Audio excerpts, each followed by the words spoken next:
The 45 on the left and the 9mm on the right.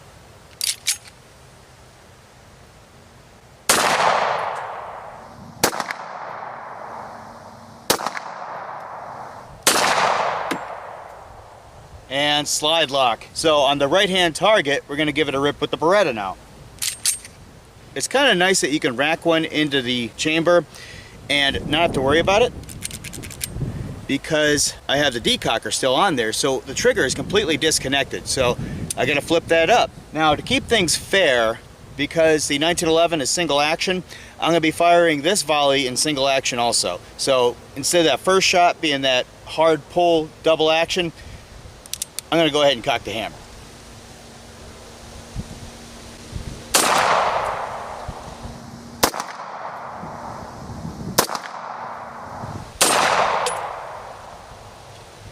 All right, slide lock. Let's see how we did.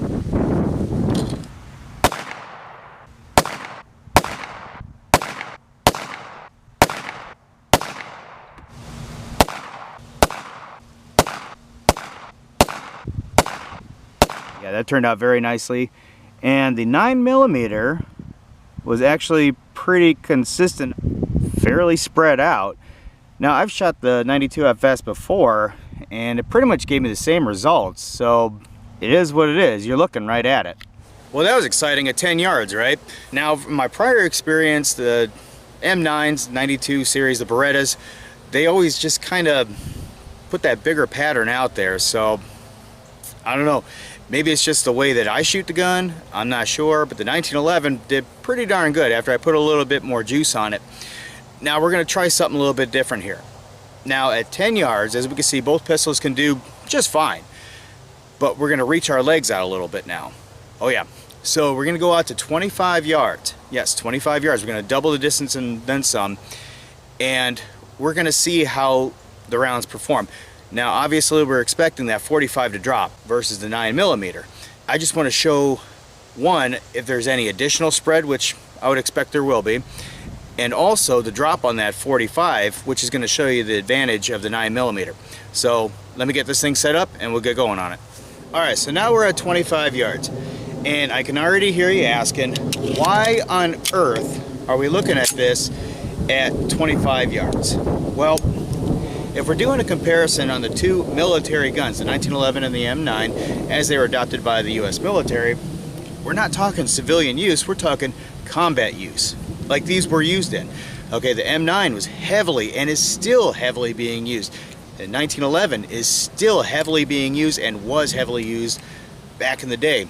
So reasonably, you can look at this as a practical combat distance of 25 yards. Your rifle goes down, your machine gun goes down, all you got left is a pistol, and you got a soldier charging at you out of the bush. Well, you're going to have to deal with that, and we're not going to be talking 5 yards, because by then you already get a bayonet going through your guts, right? So these guys actually did engage at this distance with pistols, okay? So we're going to look at, with this practical combat range, military combat range, okay, at 25 yards, and I'm going to aim bullseyes with both pistols, and we're going to see what kind of drop the 45 has next to that 9mm, and we might get a clue as to why the US military opted for the 9mm instead of the 45. Alright, 25 yards, left target's going to be the 45.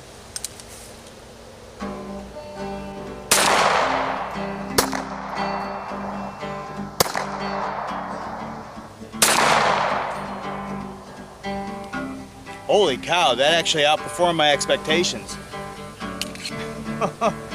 25 yards, that did pretty darn good. Let's have a look at that Beretta.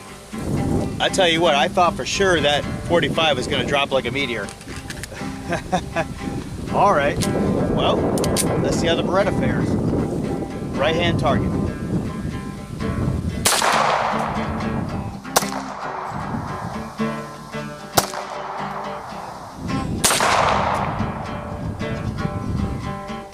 Well, that's not very impressive at all.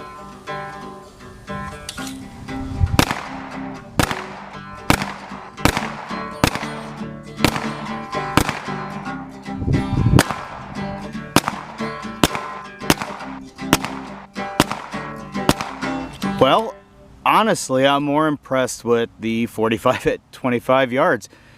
Aiming bullseye, obviously the group opened up quite a bit, but that's what we're looking at. That 9mm, that's kind of ugly. All right, let's do another volley just to make sure. All right, so let's give this a second volley at 25 yards. I don't want to give myself the flinch excuse. I gotta be honest, I'm not impressed with the 9mm. I'm really not. So, all right, let's give it another go at the 25.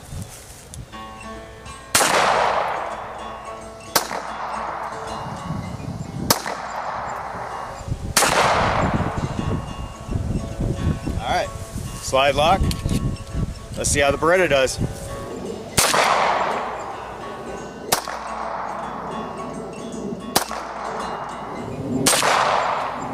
That's gross looking.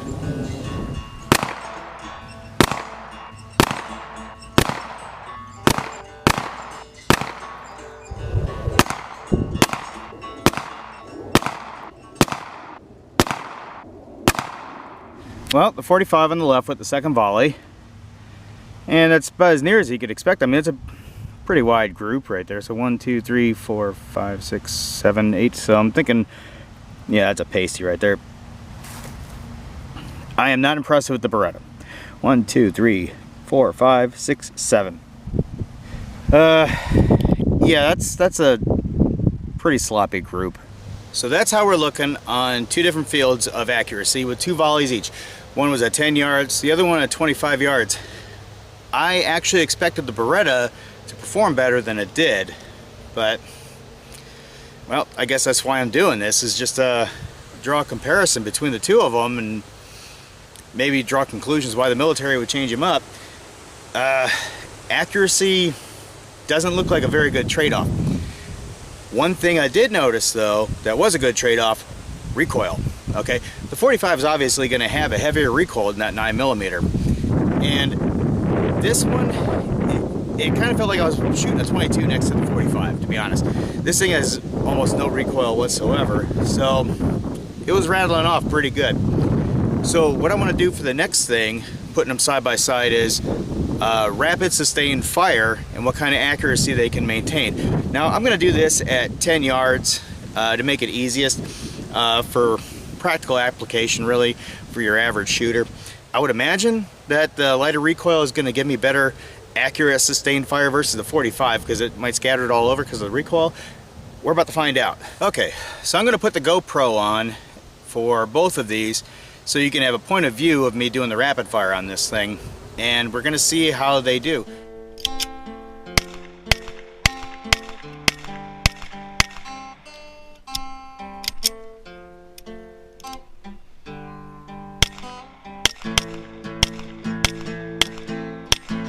Okay, 45 on the left, 9mm on the right.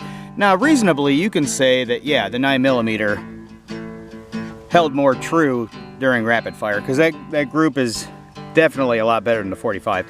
So, as expected, the recoil played into it.